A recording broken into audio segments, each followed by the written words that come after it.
Bonjour Paul Cruchten. Bonsoir plutôt. Bonsoir, oui, vous êtes l'auteur de ce très beau film, La Supplication, dont vous êtes réalisateur, un cinéaste luxembourgeois. C'est votre 10e film, je crois? Non, c'est mon 7e film. 7e. Allez, je vous en avais attribué 3 autres.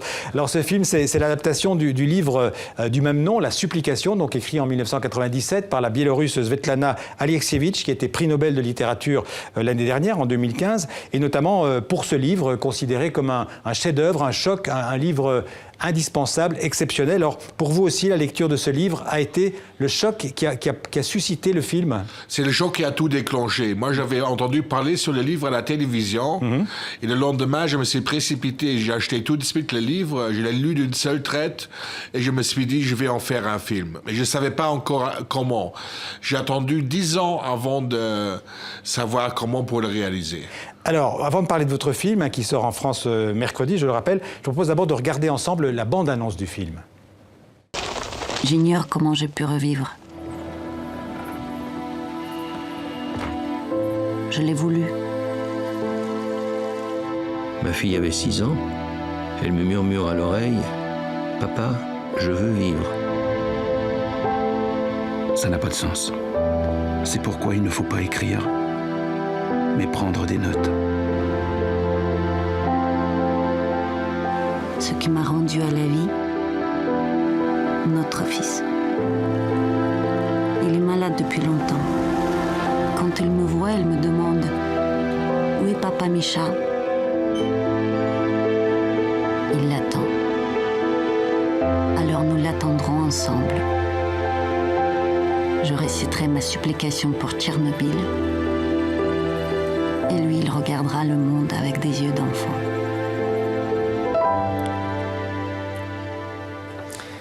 Alors, Paul Cruchten, on l'a vu, vos images sont très belles. C'est évidemment, j'imagine, un choix que vous avez fait pour illustrer un sujet aussi grave. Le choix était tout de suite fait, c'est-à-dire de ne pas faire un film catastrophe. Et Svetlana, à la fin, quand elle a vu le film, parce que je ne vais pas montrer les images pendant le tournage, à la fin, quand elle a vu le film, elle m'a embrassé, elle m'a dit « Heureusement que tu as fait des images rayonnantes ». Ouais. Quand on voit votre film, par certains moments, on pense à un film de Godard, avec un son très, très présent, avec des images très, très belles, un cadre, et une photo aussi très belle. Godard est une de mes références majeures, et Godard, pour moi, reste un des plus grands cinéastes vivants. Et Godard, c'est une référence, mais notamment aussi Tarkovsky et Parajanov. Ouais. Parajanov, c'est un artiste russe, je crois. Oui, c'est un cinéaste russe. Arménien. Voilà. Et qui a fait des collages. Et d'ailleurs, dans votre film, à un moment donné, il y a une séquence où vous parlez des animaux qui sont morts, et on dirait des collages de Parajanov. Voilà, ouais. C'est une référence directe à lui, et c'est une grande référence parce que c'est un maître pour moi, quelqu'un de très important. Alors la forme aussi de cette voix off qui parcourt tout le film, c'est aussi un choix. C'était un choix délibéré dès le début pour garder les textes au plus clair, parce que j'ai pas voulu changer les textes, j'ai pas voulu... Les textes qu'on entend, ce sont les textes du livre. Ce sont des textes du livre, absolument. À part qu'ils soient un peu coupés, mais pour le reste, ce sont les textes intégrales avec à la virgule près. Ça, c'était très, très, très important pour moi. Alors, vous avez tourné, j'imagine, à Tchernobyl et aussi dans cette ville de Pripyat, qui était en fait la ville où les travailleurs de Tchernobyl vivaient. C'est une ville fantôme. Aujourd'hui, c'est une ville fantôme. C'est une ville à 20 km de Tchernobyl, et c'est une ville complètement fantôme où il n'y a plus rien. Mais ça aurait dû être une ville soviète modèle. Ouais. Mais après la catastrophe, tout le monde est parti et c'est resté une ville fantôme. C'est devenu une ville fantôme. On peut dire que votre film, c'est une méditation sur la souffrance, sur la dignité des victimes de Tchernobyl. Voilà, c'est une méditation. Méditation, c'est un mot juste, parce que c'est une méditation sur la souffrance, mais aussi sur l'amour. La force de l'amour, comment l'amour peut tout vaincre, même les pires catastrophes. Alors, on va voir un extrait de votre film, donc La Supplication, et on en parle tout de suite après. Non, ce n'étaient pas des criminels, mais des ignorants. Dans les instructions de sécurité nucléaire, on prescrit pour la population la distribution préventive de doses d'iode en cas de menace d'accident ou d'attaque atomique. Nous vivons dans un pays de pouvoir. On aurait pourtant bien pu trouver des moyens d'agir, sans rien annoncer et sans semer la panique. simplement en introduisant des préparations à l'iode dans les réservoirs d'eau potable, en les ajoutant dans le lait. La ville était en possession de 700 kilos de ces préparations qui sont restées dans les entrepôts. Alors là, le personnage qu'on voit, c'est un fonctionnaire, en fait, russe, soviétique à l'époque. Oui, un scientifique. Un scientifique, Oui. et qui en fait dénonce d'une certaine manière le mensonge d'État, parce que c'est aussi cette réflexion sur le mensonge, sur le pouvoir, comment la façon dont le pouvoir soviétique a menti. Voilà, ils ont menti à la population, ils n'ont pas fait ce qu'il fallait faire, mais qu'est-ce qu'il fallait faire à une catastrophe comme ça? C'est pas facile aussi de savoir ce qu'il faut faire, mais je crois qu'un mensonge comme ça, en général, ça compte presque pour tous les gouvernements. Je crois pas que ça sera différent en France si demain il y a un accident grave nucléaire qu'on va dire tout de suite tout. Non, lui, c'est kafkaïen, c'est le scientifique qui essaye de trouver la vérité, de donner la vérité aux hommes et qui est perdu dans les méandres de l'administration. Donc votre film donne la parole, donne voix en fait à toute une série de personnages qui ont vécu de près en général ou de loin, mais surtout de près cette catastrophe. Est-ce que ce sont des gens, des vrais gens qui tournent dans le film, ou ce sont des comédiens amateurs que vous avez utilisés? J'ai utilisé que des comédiens, mais aussi des comédiens amateurs de la rue, mais j'ai que utilisé des comédiens, et ça c'était fait, je l'ai fait exprès ça. J'ai pas voulu aller chercher le documentaire à 100% ou de retrouver des traces des gens qui étaient encore vivants et qui pouvaient aller parler d'autres choses qu'il avait déjà dans le livre. Pour moi, le plus important, c'était le texte. Et le texte, il est prédominant, c'est pour ça que j'ai mis aussi des comédiens. Pour vous, Paul Cruchten, qu'est-ce qui s'est passé à Tchernobyl le 26 avril 86? Le futur s'est ouvert. C'est une catastrophe nucléaire, mais tournée vers le futur. Le futur, ce qui veut dire que ce ne sera plus jamais comme avant. Oui, voilà. Il ne faut jamais l'oublier. Ça ne sera plus jamais comme l'avant. Alors vous avez dit que c'est un film d'amour, mais c'est aussi un film qui rend hommage aux victimes, d'une certaine manière.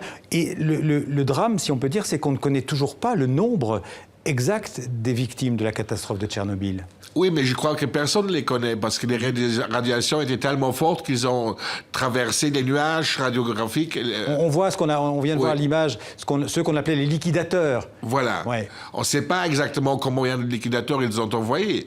Ce sont ceux qui sont intervenus dans les premiers jours, dans les premières heures. Voilà, ils sont allés tout de suite sur le chantier, ils étaient tout de suite contaminés et ils sont morts dans des conditions atroces. Et on a une idée, on parle de 600 000 personnes? Oui, absolument. On parle de 600 000, d'autres parlent de 50 personnes, les administrations légales, mais c'est inhumain.